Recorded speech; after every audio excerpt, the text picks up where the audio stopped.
Salut à tous, aujourd'hui je vous présente une toute nouvelle émission sur ma chaîne MapMonde. Mon objectif dans cette émission, c'est de prendre une carte particulière que je vais analyser à fond dans un format très court, je dirais entre 3 et 4 minutes. J'espère que ça vous plaira et on commence tout de suite. Imaginez, vous êtes paumé sur l'île Bikini dans les îles Marshall, vous êtes seul, rien à manger, rien à boire, vous n'avez ni GPS ni téléphone, vous avez cette pirogue trop badass et vous avez ça.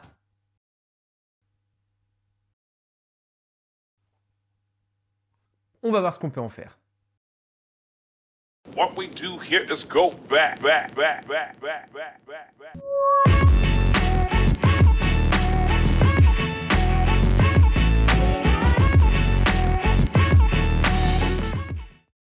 Alors forcément, c'est pas le type de carte qu'on croise au quotidien.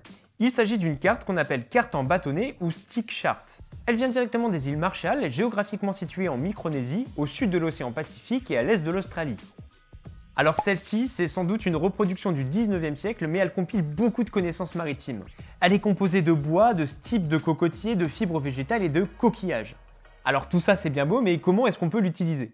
Alors déjà, il faut savoir que les populations premières des îles Marshall ne sont pas du tout perdues dans l'océan comme nous on pourrait l'être. Ce sont des peuples de navigateurs et ils ont une conception du monde très différente des continentaux. Ils pensaient que le monde était un immense océan et que les rares terres assuraient la stabilité de la vie humaine, les montagnes servant de piliers au ciel.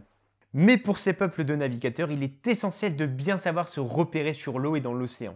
Beaucoup d'indices indiquaient à ces populations la présence d'une île ou d'un atoll. La couleur de l'eau, sa température, son goût, les aspects du vent, la taille de la houle, le comportement des oiseaux, et même l'utilisation de cochons qui ont un odorat très développé et qui permettent d'avoir d'autres indications. Bref, toutes ces connaissances se transmettent de manière orale de façon traditionnelle. Mais pour les aider à retrouver des îles, ils utilisaient aussi ce genre d'objet. En fait, les coquillages correspondent grosso modo aux îles de l'archipel et ça en fait une sorte de carte. Je dis une sorte de carte parce que c'est bien plus compliqué que ça. Les localisations des îles et des atolls ne sont pas exactes et si on confronte cette carte avec d'autres d'aujourd'hui, on voit bien qu'elles ont du mal à se superposer. Ok, donc dans ce cas-là, vous allez me dire à quoi elles servent ces cartes finalement? En réalité, ce sont les bâtonnets qui donnent tout le sens de ces cartes. Tous ces quadrillages sont issus du croisement entre la houle dominante, c'est-à-dire ce train de vagues régulier, et la réfraction de cette houle sur les différentes îles.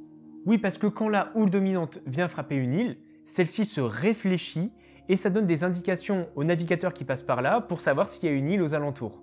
Ce croisement entre la houle dominante et la houle réfractée donne lieu à des vagues plus pointues et les navigateurs s'en servent comme repère. Les bâtonnets indiquent aussi parfois le sens des vents dominants.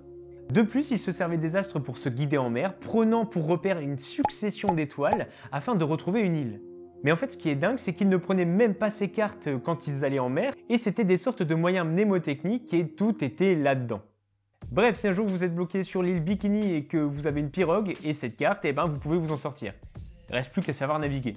N'hésitez pas à me dire dans les commentaires si cette émission vous a plu, n'hésitez pas à la partager si c'est le cas. Et moi je vous dis à bientôt dans une nouvelle émission de MapMonde.